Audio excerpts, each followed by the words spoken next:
Whenever I'm asked to do a repair of a repair, I'm always a bit cautious about taking on such a job because the reason it's coming to me is because a repair hasn't been done very well. And sometimes you have to work out what's been done, and it can be more difficult to do a repair of a repair than a straight repair. And here's a case in point. So what we have is a Les Paul, Gibson Les Paul. It has a very typical Les Paul crack that runs along here, around this area, and the same going across that side. And this has been glued back together. I think that's what this white powder is here. I can sort of see some of that on this side of the crack. And then in addition, it looks like a couple of screws have been driven through to secure the repair. And then those screws, it appears, have been sort of ground off and created these rather ugly indentations here. And then in addition, these areas have got some gouges in them. I'm not sure, what's happened here, whether a file has been taken to this, but it all looks pretty horrible, pretty ugly. It's not the most ugly repair I've come across. A few years ago I had a Les Paul where someone had driven a bolt through from the truss rod cavity, and it was all being held together by this bolt, and it had been glued back together very badly, and there were gaps around the crack line, and it took quite a lot of work to sort that one out. In addition, this all feels very sticky, particularly there. So you can see a line across here. I just wonder whether some gaffer tape or something like that has been placed across this. So if we look at the headstock, we can see a crack running across here. So that's when the crack occurs, and this top surface, which is fibre, just bends, and you get a crease across here. It's also interesting to note just the delamination of the top surface from the fibre below, which is not uncommon on Gibson guitars, but this is a fairly extreme example of that. But agreed with the owner of this guitar that we will just leave this as it is and treat it as the character of the guitar. So what's to be done? Well, I think I'm going to start by using a Dremel tool just to ground off the tops of these screws, just to get them below the surface, so that I can then infill these areas with an epoxy putty. And I think these gouges here are deep enough to take epoxy putty as well. A few other cracks that I'll probably have to infill with super glue. And then I'm going to sand this whole area, get it smooth under the hand before respraying this area. So let's see how we get on.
So I've applied a number of coats of black lacquer. This is nitrocellulose lacquer, which is going to blend into the existing finish. And what I'm looking at now is to what extent I can see the crack lines that ran across here, and the two screws that are under here, and the various marks that had to be infilled. And yeah, that looks pretty good to me. Yeah, happy with that. But I'm going to leave this for a number of days now, just to see if any of that just starts to reappear as the solvents evaporate and the lacquer cures. If it does, I may have to just apply one or two more coats, but there's a good thickness on here, so I may be able to just cut this back, because what I need is a perfect surface before I then apply the final clear top coats. The finish has been left for about 5 or 6 days, and none of the cracks or imperfections in the surface have reappeared. So all I need to do now is just cut this whole area back before I apply the clear top coats.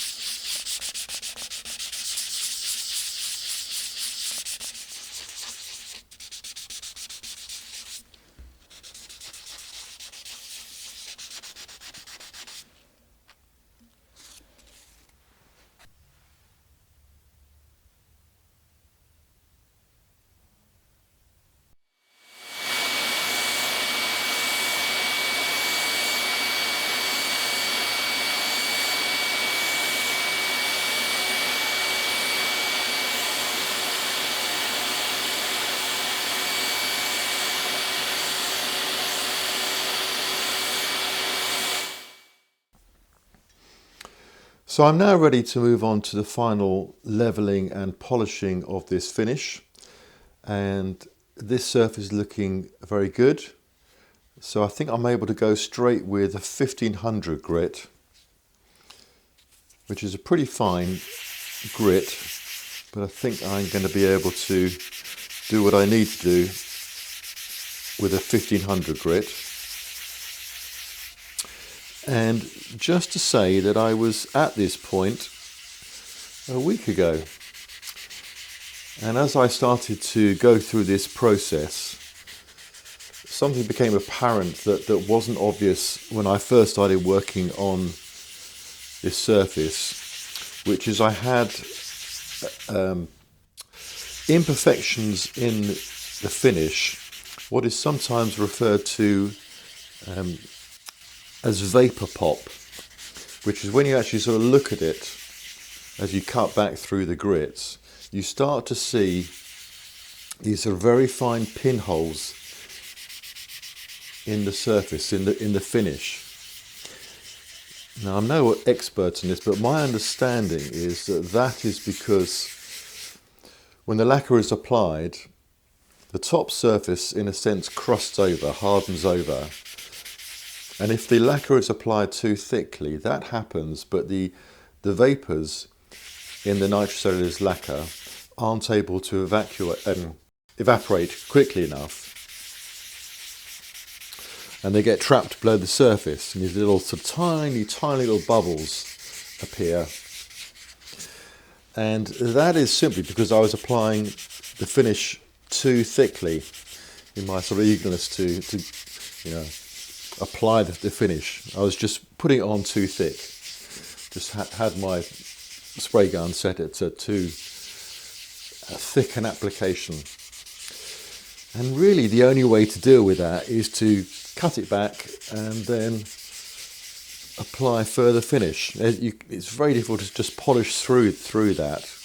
You don't know how sort of far down you've gone in terms of applying that finish coat too thickly. So I had to cut it back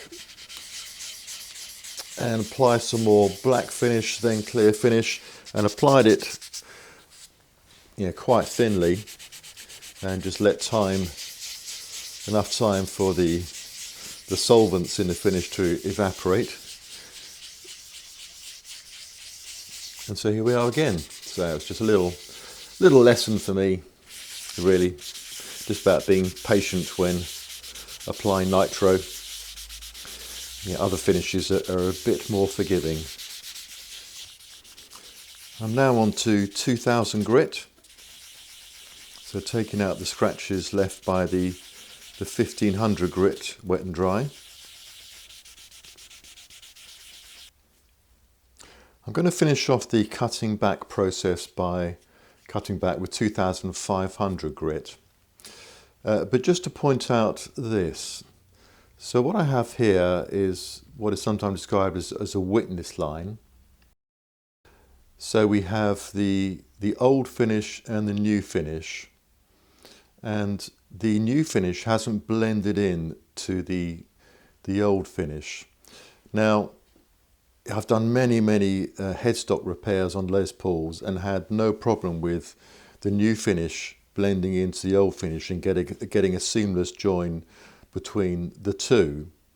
So nitrocellulose, because of the solvent properties, and it's an existing nitrocellulose surface, it sort of burns into the existing surface and forms one new surface.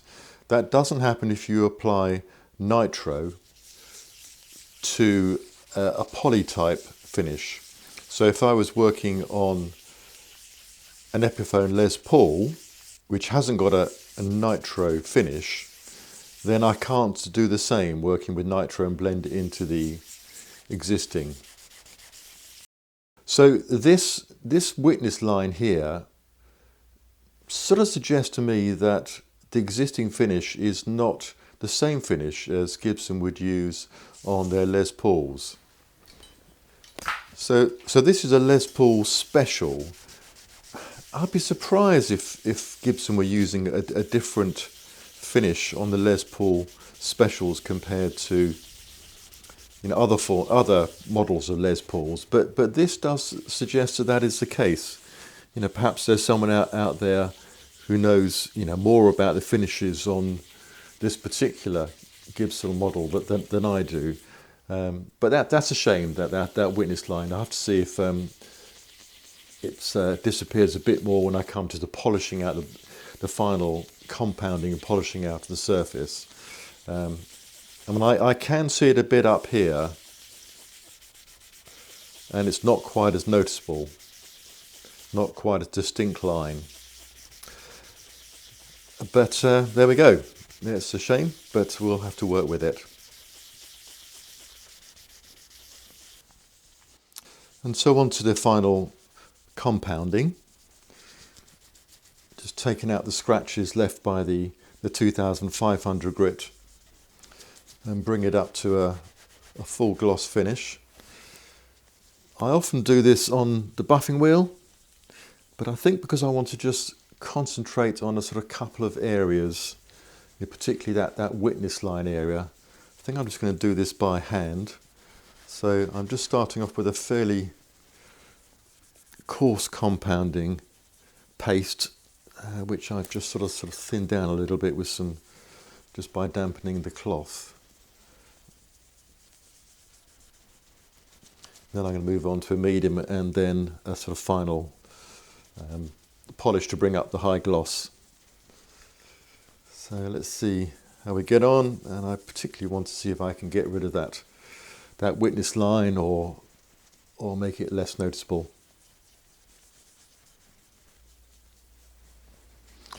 Moving on to a medium compound.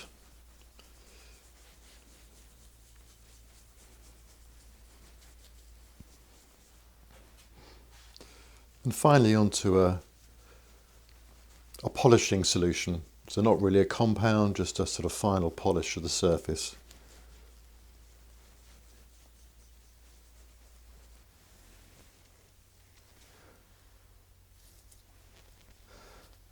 I think I could go on fiddling with this forever. And I can see just a sort of slight difference in the shade of colour there. Not really so much a witness line, just a difference in the shade of colour. And the witness line I can see just there. But the rest of it, I mean, when I think back about how this came to me with these rather nasty marks and gouges in this area, That looks absolutely fine now, and I don't think the finish is going to sink into those repairs that I've been made. I'm always looking for the best possible job, and it's just disappointing about this witness line. But the guitar is not 100% in pristine condition, so overall I think that's acceptable. I suppose it is possible that some sort of finish was added to this when this repair was made here, and maybe what was applied was not nitro. I think it's unlikely, but it's possible. Under the hand, when playing, this is going to feel absolutely fine, no problem at all. So yeah, let's say I'm always looking for 100% perfection, but I think on some jobs you just have to accept that that's not going to be achievable. But overall, this job has gone pretty well.